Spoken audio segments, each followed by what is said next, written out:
Good morning, everyone. We're so glad that you're all here today. Thank you, of course, to Peyton's family for being here today. But it is finally time for Peyton Harris to present his senior thesis.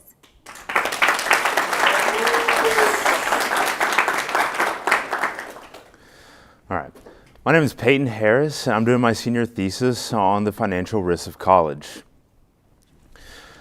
Mark Zuckerberg is a living example of a successful person with a college degree. He started his career by going to Harvard University, but he dropped out in his sophomore year to pursue building his business, Facebook. He was smart enough to realize that his time in college was useless to him and useless to achieving his goals, and in doing so, he made millions upon millions of dollars. But a college education can be important. The degree one chooses depends on the career he or she plans to go into.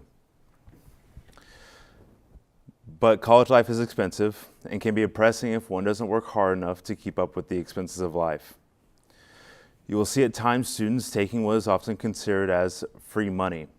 These are student loans. Students will take these loans to support themselves while balancing a work, social, and academic life.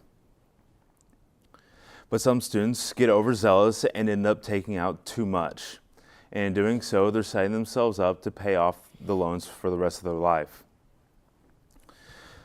Trade activist and founder of a popular television series named Dirty Jobs, Mike Rowe, defends his negative statements on college by saying, "Where exactly have you seen me argue against the importance of an academic education? Not the cost. I am unapologetically opposed to the mind-bending, utterly indefensible, skyrocketing cost of tuition. But if I question the cost of a $2,000 pair of shoes, I'm not anti-footwear."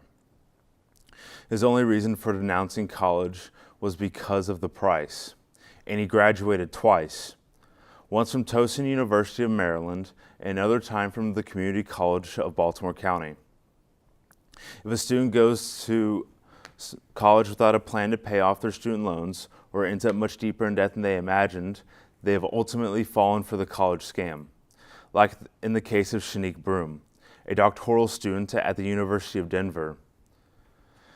Student loans have left her in a state of bewilderment, and according to an opencampus.org article, racking up more than $280,000 in debt, the higher costs will indeed bring her higher earnings.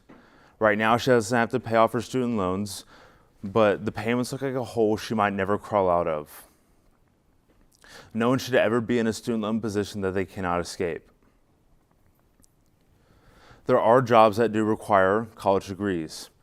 Lawyers, doctors, and accountants all require one, but the fact still remains that majority of jobs in the U.S. do not require a college degree, and this should hold true for the future.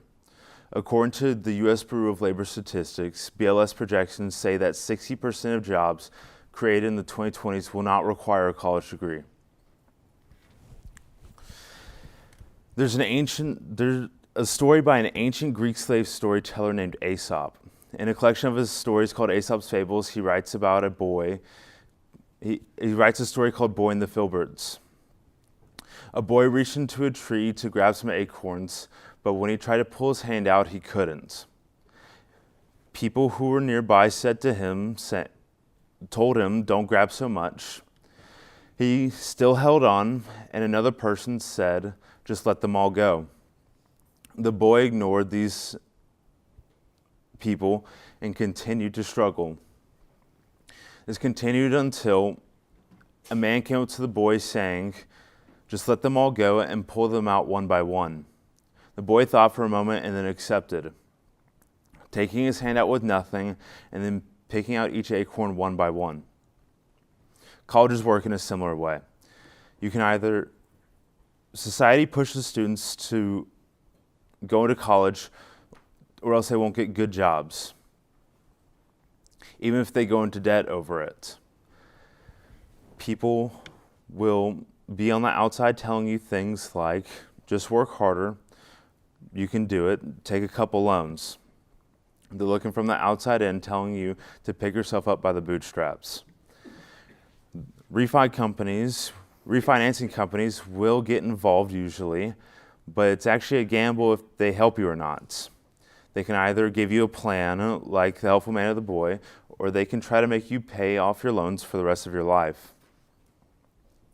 There are 4 terms that need to be defined before continuing. The first one are subsidized loans.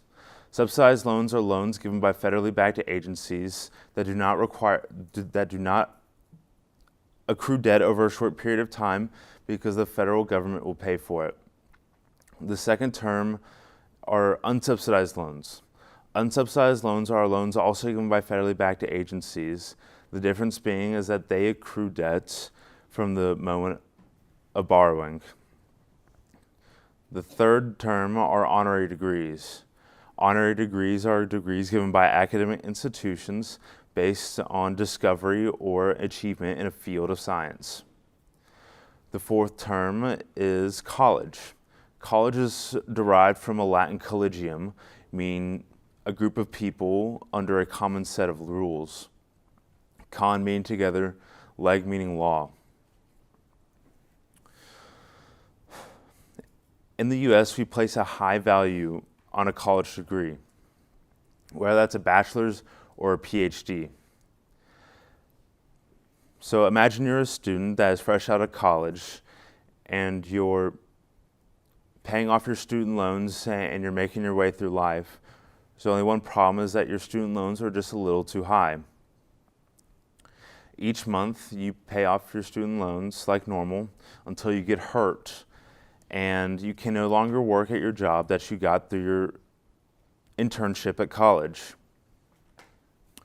After about a month, you miss your student loan payments and you're just now starting to get better.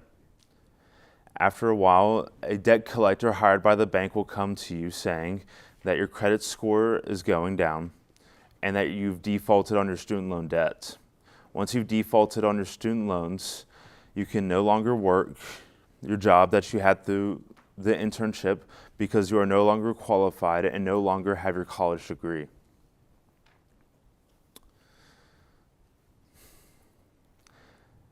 And after a while, you still aren't making enough money to pay off your student loans.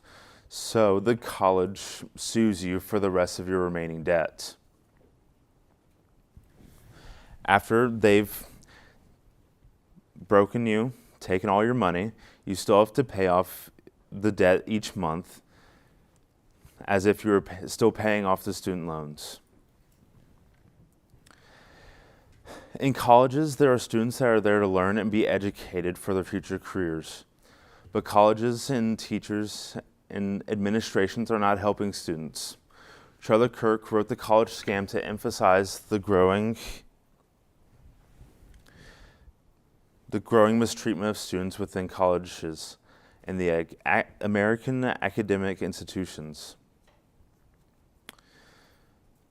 Students are lulled into a false sense of security when taking out student loans.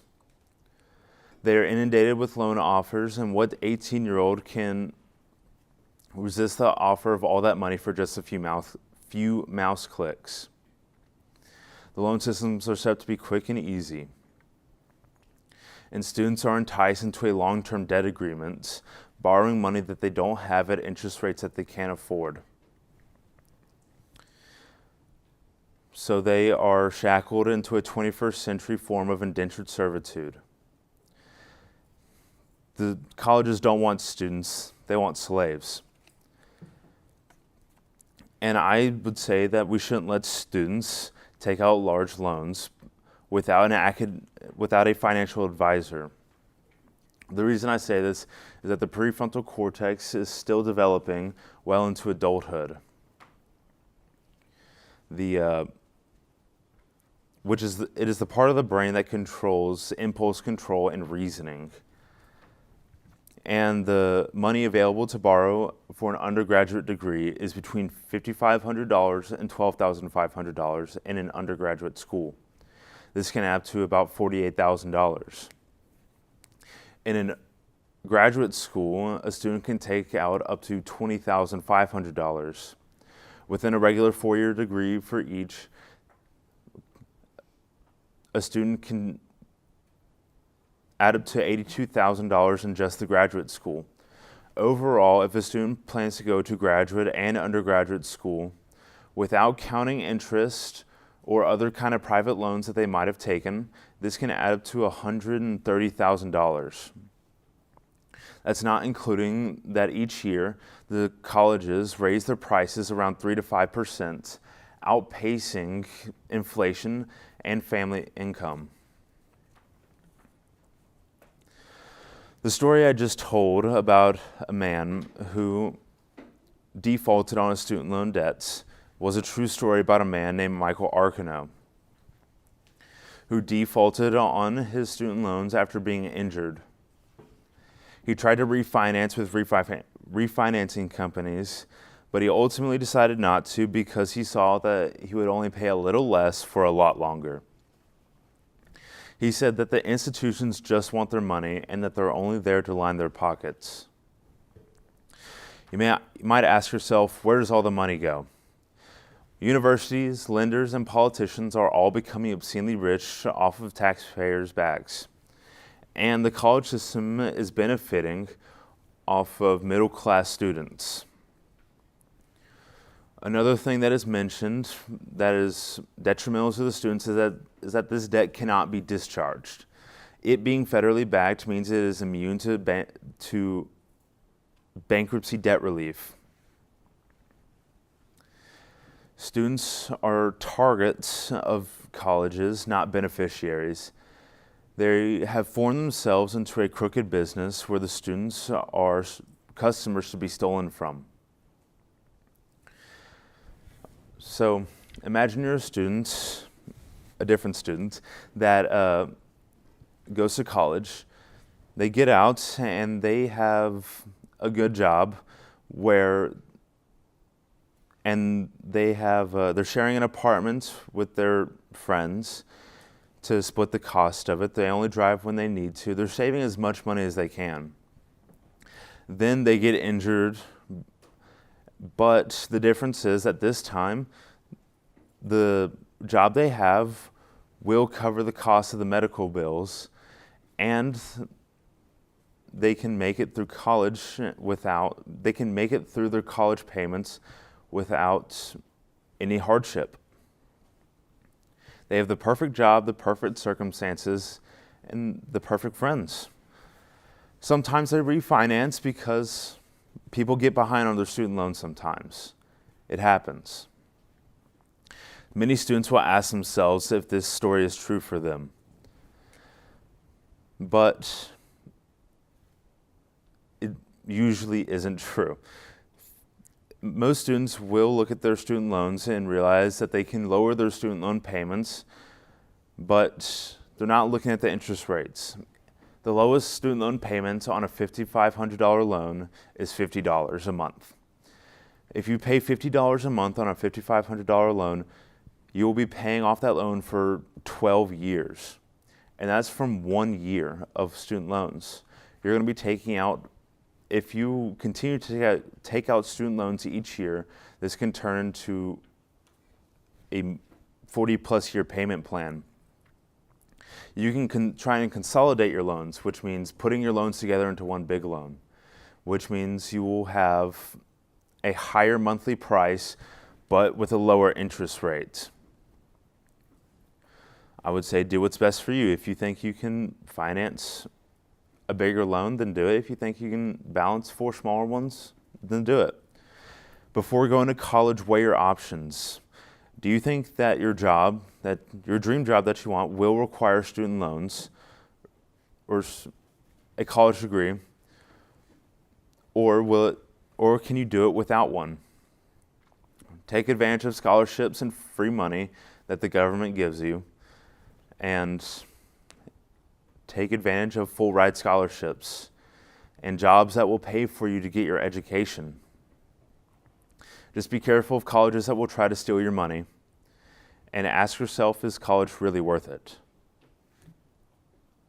Thank you for coming to my late thesis.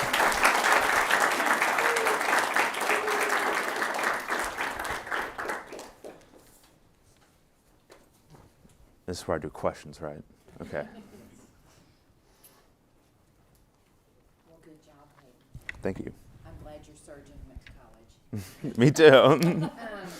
So I wanted to ask you, you've got a paragraph in here, you talk a lot about the cost of college, but you just have this one little blurb in your paper where you say, within colleges, there are students who are supposed to learn and be educated from their future careers, but teachers and college administrators are not helping students. That kind of seems to be the only part of your paper where you discuss that. Everything else is like cost-centered. Can you tell me what you were talking about in that paragraph? So in my main source, which is The College Scam by Charlie Kirk, he goes into a lot greater depth about colleges teaching students really radical ideas that are not benefiting them in an American society. And I just wanted to touch on that just a little bit.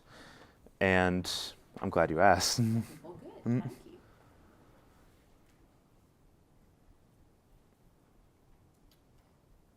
I have Can't- a question. Okay. Are you going to college? I am going to college. I plan to take advantage of the government's money. Okay. Is that? I mean, say more about that. Like, why are you going to college? I mean, So I'm assuming that your primary reason for going to college is not. I mean, to take it quote unquote take advantage of the government's money. So- What are some other reasons that you're going to college? the primary reason why I'm going to college is because I want to go and be an officer in the military. So I'm planning on going to college on the GI Bill and then saving it while I'm doing my last 2 years of school. But that's not going to happen for my first year, obviously. So right now I am going to probably take a student loan, sadly. If I can help it, I won't. Just depends on how much money I'm getting from TOPS and FAFSA. So you said you may take a student loan. It's possible. If I can, I won't. Okay. If I'm living in a one by one room, then yeah, I probably won't. Boy, that'll be interesting. So, I guess an argument against what you're saying, you're just kind of arguing for that going to college and taking out loans has financial risk. I think there would be some who would say this is an investment. And so I think of this like, hey, if I go buy a house, I'm going to get, I might have to take out a loan, go in debt to get a house, but I would think, hey, I get a place to live as a result of it, and I can sell it one day, so this is a form of an investment. What would you say to the person who would say, yeah, I understand what you're saying, but this is an investment in my future? What would you say to that? So I would say that there is a likelihood of it being a good investment in your future, but there's a bigger likelihood that it's going to be a bad investment. Because, again, in my main source, The College Scam, a majority of students do not go into jobs that correlate with their college careers. They may go into a job that requires a college degree, but most of them do not. So It college can be pay an off. investment, just to It's a clarify. risk. Okay. I have more to say, but I'll let someone else ask a question first. If people raise their hand in the back, I can call on them, right? Okay. Maybe some people up here that still want to ask. So, I guess there are some colleges that I know that are in more populated areas and are more so, like, I don't know how to explain it, but there are some that have more people wanting to live on campus, which does obviously raise tuition and stuff like that. Do you think that those colleges should still, I mean, of course what you're saying is maybe lower student debts and stuff like that, but do you think that they should pay or ask for the same amount of money as a less requested and lower populated area in school? Or should they continue to ask for a little bit more considering that it's so requested and overpopulated? So you're asking if colleges should not pay, but ask for more money from students who want to live on campus? Or, well, more so if it's in an area that is more overpopulated and has a lot of people wanting to get into that school, per se, rather than another school that does not, that has. I mean, the colleges will, like, each college has like a good dorm and a bad dorm, and usually the good dorms will cost more, but that's part of a different section of your payments, I believe, and not part of your actual tuition fees. So Peyton, I appreciate your topic. I have two sons that are in college and graduate school right now, so I've helped them wrestle through this very topic you're wrestling through.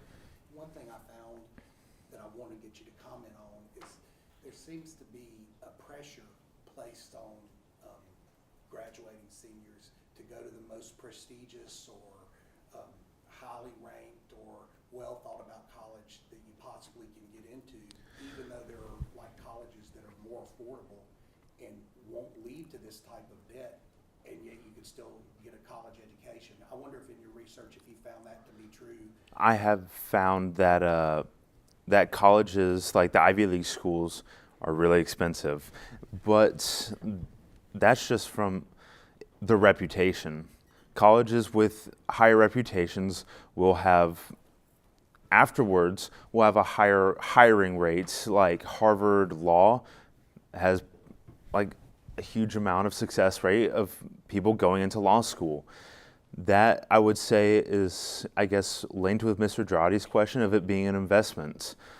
And if you're willing to take that risk, you should. But you made me think about why students, like the pressure of students going to college in the first place. I want to talk about that as well. Is that in previous generations, college degrees have been really valuable. But nowadays, you find pretty much everyone has a bachelor's degree. But so I would say that the value of a college degree is gone down, but the perceived value is still up there, like when previous generations were going to college. Thank you. I have a question for you. So, in your research, did you come across anything that addressed how higher education has come to this point of like exorbitant prices and so much higher than it has been in previous generations? Okay, so yes, I did. And the reason, so each year students get money from the government that pays for a certain percentage of their college tuition. And each year colleges will raise their prices after seeing that students can afford their college. So each year their prices raise 3 to 5%, and it's because the government is basically feeding the colleges money. And it just becomes this cycle of the price raising higher and higher and higher. I think that answers your question. So Peyton, one of the things, I agree, the cost of college is ridiculous. And you mentioned a minute ago about the dorm is different from tuition. Tuition really is like a small piece of the overall pie. Exactly. Once you get into college, you've got tuition, you've got books, you've got fees that they tack on. There are all these extra things that go into it.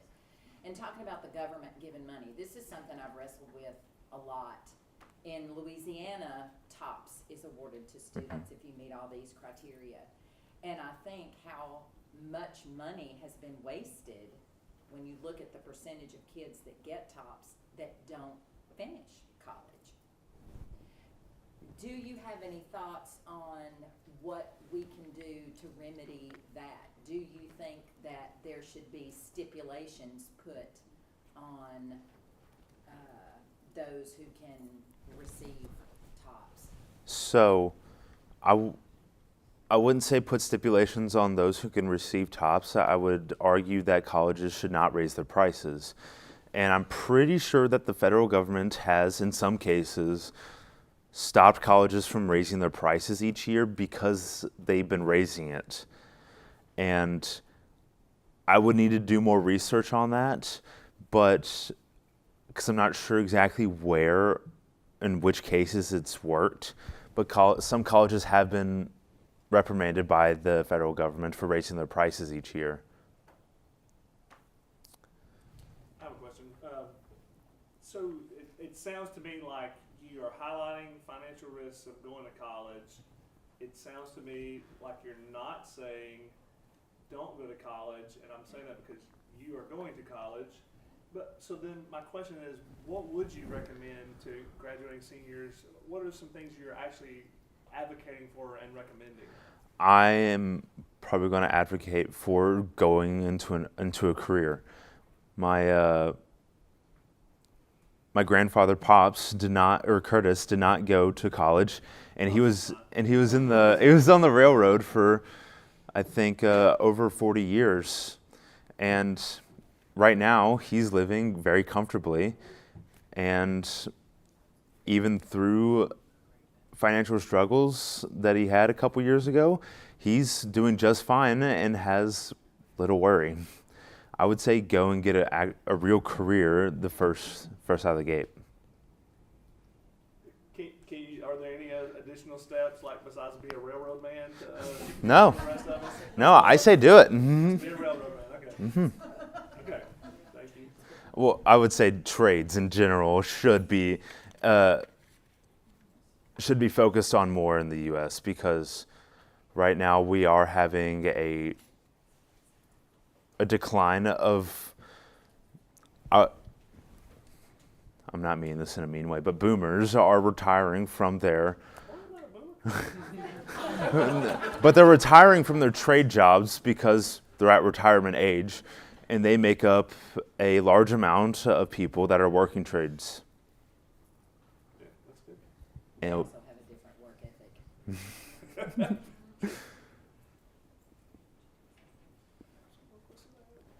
Oh, well, I do have one more question. Is somebody raising their hand back there? Miss Hollis did. Max. Miss Hollis? You mentioned that students who are going into college should have a financial advisor. Yes. How could, before they get to college, even like with the college advisor, that sort of thing, how could we better prepare, even with a financial advisor, saying, hey, here's your benefits of college versus your benefits of trade? I'm saying on a high school level, how do you better prepare those who are fixing to be going to their next step in life? So here at Providence, I find y'all to be a lot better prepared than I was at Magnets. At Magnets, we did not have our college counselors coming to us and having big speeches about college like Mr. Chichula did earlier this week. Or yesterday, I mean. And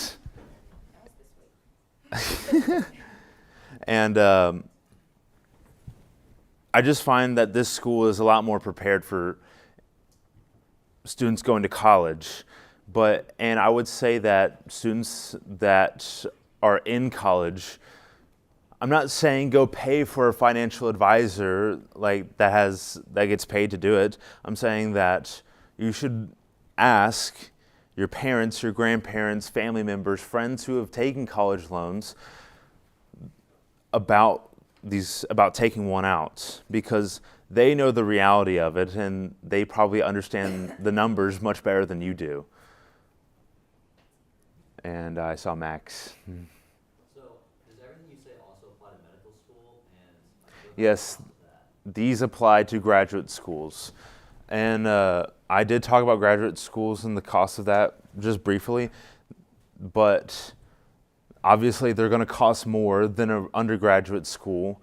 But in graduate schools, you can take out a much larger amount on loans, with specifically $20,500. And I would say if you're going to a graduate school, don't quit or drop out. It's expensive. And you've made it there already, and you have a clear goal in mind, I guess. Mr. Drati, coming back to you. I guess just one final question is, I mean, I think we would say here at PCA that our goal is not just to get you a degree. If our goal was degree delivery, we could do that quicker and in a different way probably. We'd have a different process of just making sure you have a degree whenever you're done here. Yeah. Could the same argument also be made of college? Is college more about, not just about getting a degree to get a job? Isn't there some part of that that's about formation and maturity too? And can we discount that, I guess? So, in college, people argue that it's like the best years of your life. It's learning how to be an adult without actually having to be an adult yet. And I did read this in The College Scam. It stunts some students. Sometimes it makes them very immature and stuck in a childlike state as they go through college because they're still holding on to, I don't really have any responsibilities. I'm going to college on the government's dime. And I think that going out into the world and paying for your own place will be a better experience in making a functional human being in the long run. Okay, Peyton, I'll wrap this up for you. Yay, Peyton. Okay, so let me say that the takeaways that I think that the reason you did your thesis and the reason you presented what you presented today. So what I'm gathering from all of this is, and I'll use this as an example.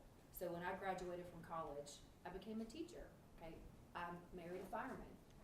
He did not go to any college. We were probably we had the two least well-paying jobs that are out there. Okay, so firemen and teachers, we don't make a lot of money.